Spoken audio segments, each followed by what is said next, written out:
വേണ്ട സാധനമൊക്കെ അവിടെ റെഡി ആയിട്ടിരിപ്പുണ്ട്. ആ ഡ്രൈവർ മണി അങ്ങോട്ട് വരട്ടെ, ഞാൻ അവനെ കൊടുത്തുവിടാം. ആ ശരി ശരി. ഇവിടെ കുറച്ച് പെണ്ണുങ്ങളുണ്ട്.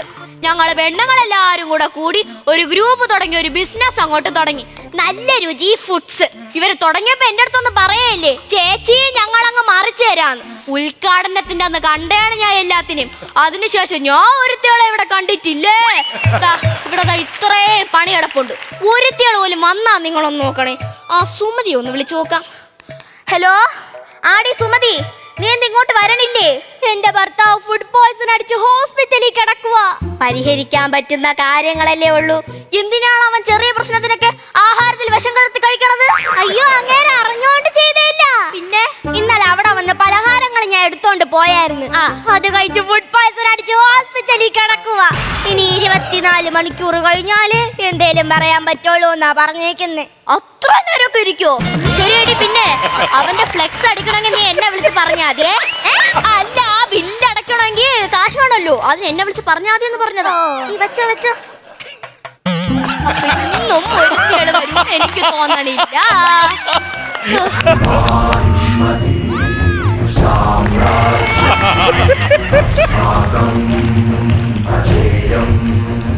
നീ ആരടി? ബാഹുബലിയിലെ ശിവകാമിയ. എന്തരടി കയ്യിലിരിക്കണത്? ഉണ്ണിയപ്പം കുത്തി. ഉണ്ണിയപ്പം വല്ല മരത്തിന്റെ മുകളിലോടി ഇരിക്കണ ഇത് വെച്ച് കുത്തിയിടാൻ. അല്ല, ചെറുത് തിളക്കാലേ, തിളച്ചോണ്ട കൈ വീഴും. അപ്പൊ എന്റെ ഗ്ലാമർ പോവൂലേ. താണ്ടടാ ഉണ്ണിയപ്പം കുത്താൻ തോട്ടയും എടുത്തോണ്ട് വന്നേക്കണം. നീ ഒരു കാര്യം ചെയ്യും, ഇതുകൊണ്ട് നേരെ ഒളിമ്പിക്സിലോട്ട് ഇട്ടോ. നമുക്ക് ഹൈ ജമ്പ് ചാടാം. അതാകുമ്പോ ഇന്ത്യക്ക് ഒരു സ്വർണവും കൂടി കിട്ടുമല്ലോ. സൂക്ഷിച്ച് വെക്കവിടെ. ചേച്ചി കൂടുതലൊന്നും പറയണ്ട. എത്ര ദിവസം കൊണ്ട് ഞാൻ പറയണ എന്നെ ഇവിടുത്തെ അംബാസിഡർ ആക്കണോന്ന്. എന്റെ ഫോട്ടോ വെച്ചാ ഈ പലഹാരങ്ങളൊക്കെ പുട്ടുപോലെ പോവും. നീയൊക്കെയാണ് ഇത് ഉണ്ടാക്കണേന്ന് പറഞ്ഞാ പോലും മേടിക്കാൻ ആരുമില്ല. അന്നേരം നിന്റെ ഒക്കെ ഫ്ലക്സും കൂടെ അങ്ങ് വച്ചാ മതി. അല്ലടി, നീ എന്ത് വരെ എത്രയും താമസിച്ച്? അതല്ലേ ചേച്ചിയുടെ മോളുടെ വയറ് കാണൽ ചടങ്ങായിരുന്നു. അതുകൊണ്ട് ആ ജംഗ്ഷനിൽ ഒരു കട വരെ പോയിരുന്നു. നീ എന്തിനാ ഇപ്പൊ അങ്ങോട്ട് പോയേ? 7 കൂട്ടം പലഹാരങ്ങൾ മേടിക്കണ്ടേ? അപ്പൊ ഇവിടെ എന്തിനാടി പടക്ക കച്ചവടമാണോ നടക്കുന്നത്?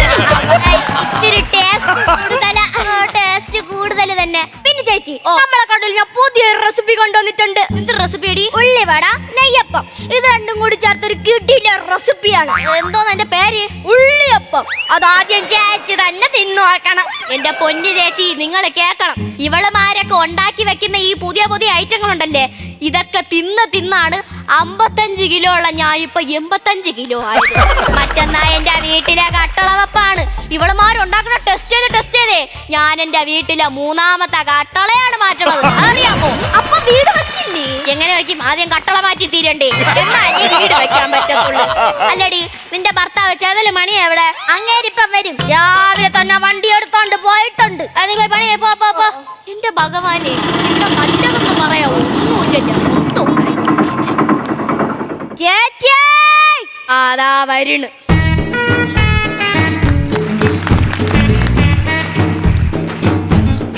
നീ എന്തരാടാ വരെ എത്ര ലേറ്റ് ആയേ? അത് ചേച്ചി, ഞാൻ ലോഡ് എടുക്കാൻ വേണ്ടി പോയതാ. ഓഹോ, അപ്പൊ നീ നമ്മുടെ വണ്ടിയും വെച്ചോണ്ട് വേറെ ആൾക്കാർക്ക് ലോഡ് എടുക്കാൻ പോവല്ലേടാ? കഴിഞ്ഞ ആഴ്ച ഇവിടുന്ന് കൊണ്ട് സാധനം അതൊന്നും അവിടെ വിറ്റുപോയില്ല. അതുകൊണ്ട് അവര് തിരിച്ചുകൊണ്ട് തന്നതാ. നീ 4 മൈസൂർ പാക്കിങ് എടുത്തേ. രാവിലെ ഒട്ടൊന്നും കഴിച്ചില്ല, വല്ലാത്ത വിശപ്പ്. കണ്ടാടി, നീയല്ലേ പറഞ്ഞ ഇവിടത്തെ ഫുഡിനൊന്നും ഒരു രുചിയും ഇല്ലെന്ന്. നിന്റെ കെട്ടി എവിടെ വന്നു കഴിഞ്ഞാ ആദ്യം തിന്നാൻ ചോദിക്കുന്ന നമ്മുടെ ഈ കൈകൾ കൊണ്ടുണ്ടാക്കിയ മൈസൂർ പാക്കാണ്. ആര് തിന്നാൻ ചോദിച്ചു? അല്ലേ എന്റെ പൊന്നോ, വണ്ടി ആ കേറ്റത്ത് കിടക്കുന്ന ചോദിച്ചതാ. അത് കഴിഞ്ഞിട്ട് വേണം എനിക്ക് മറ്റേ ചായക്കടയിൽ പോയിട്ട് വരെ ചായ വല്ലതും മേടിച്ചു. എന്റെ ചേച്ചി, ഇവിടുത്തെ മനുഷ്യന്മാര് തിന്നുവോ? എന്റെ ചേട്ടാ, പച്ചയുടുപ്പെട്ട ചേട്ടാ പേരറിയത്തില്ല. ഇവിടുത്തെ കാര്യം നല്ല ഏതാണ്ട് മെറ്റിലൊക്കെ പെറുക്കി തിന്നുന്നേ എനിക്ക് തോന്നുന്നത്. നീ എന്താണ് വരെ ഇത്രയും താമസിച്ചേ? അത് ചേച്ചി, ഇന്നലെ ഞാൻ ഉറങ്ങിയില്ല ചേച്ചി. എത്രടാ നീ ഉറങ്ങാത്തെ? അതെ, ഞാൻ ഇന്നലെ ലോഡൊക്കെ എടുത്ത് ഭയങ്കര ഉറക്കമായിരുന്നു. നമ്മൾ ക്ഷീണിച്ചു വന്ന് കിടന്ന് ഉറങ്ങിപ്പോയി.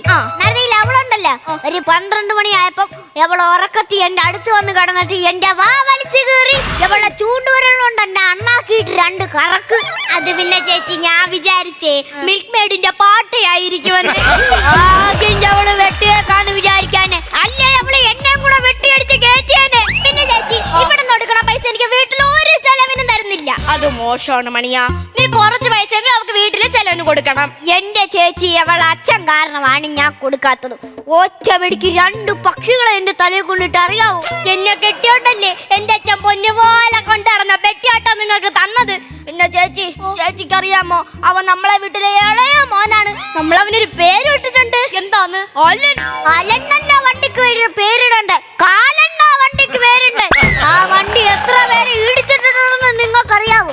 ഈ വണ്ടി റോട്ടിൽ കൂടെ പോകുമ്പോ നാട്ടുകാർ പറയും, തോണ്ടാ കാലം പോന്ന് ജീവൻ വേണം രക്ഷപ്പെട്ടോന്ന്. ഇടത്തോട്ട് പിടിച്ചാ വലത്തോട്ടും, വലത്തോട്ട് പിടിച്ചാ ഇടത്തോട്ടും. ഇങ്ങനെ ഒരു വണ്ടി ലോകത്ത് എവിടെങ്കിലും ഉണ്ടോ എന്റെ ചേച്ചി? പിന്നെ എന്റെ അച്ഛൻ ഉണ്ടല്ലോ, അവനെ കുഞ്ഞു വാവയെ പോലെയാണ് നോക്കണത്. ഭയങ്കര സ്നേഹമാണ്. എവള് പറഞ്ഞ അലങ്കുഞ്ഞില്ലേ, അതിനെ വിളി പാമ്പസ് ഇരുത്തിയിട്ടുണ്ട്. പാമ്പസ് ഇട്ടാ എന്റെ ചേച്ചി ഓയിൽ ലീക്കുണ്ട്. അതിനെവിടൊക്കെ കൂടെ ഓയിൽ പോകുന്നത് പോലും പറയാൻ പറ്റത്തില്ല. പിന്നെ ചേച്ചി ഇങ്ങനെ ചെലവിന് പൈസ പോലും തരത്തില്ല. എനിക്ക് കിട്ടുന്ന പൈസ കൊണ്ടാണ് ഞാൻ ചെലവിന് കൊടുക്കണത്. ലോൺ അടയ്ക്കണം, ചിട്ടിക്ക് കൊടുക്കണം, 100 കൂട്ടം കാര്യങ്ങളുള്ളതാ.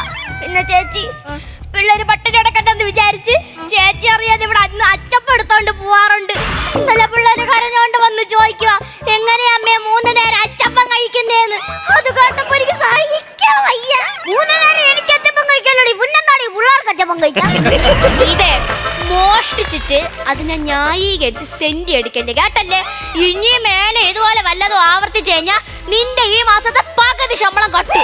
ആഹാ ചേച്ചി, നിങ്ങൾ പുതിയ ഡിഷ് ഉണ്ടാക്കിയിട്ട് നമ്മളോട് പറഞ്ഞില്ലല്ലോ. എവിടെയാടാ ഞാൻ പുതിയ ഡിഷ് ഉണ്ടാക്കിയേ? അതിന്റെ അകത്ത് കിടക്കുന്ന കാടൻ ഫ്രൈ. അത് കാടൻ ഫ്രൈ അല്ല, നിന്റെ പെണ്ണുമ്പുള്ള ഉണ്ടാക്കി വെച്ചേക്കുന്ന ഷേപ്പില്ലാത്ത നെയ്യപ്പമാണ്.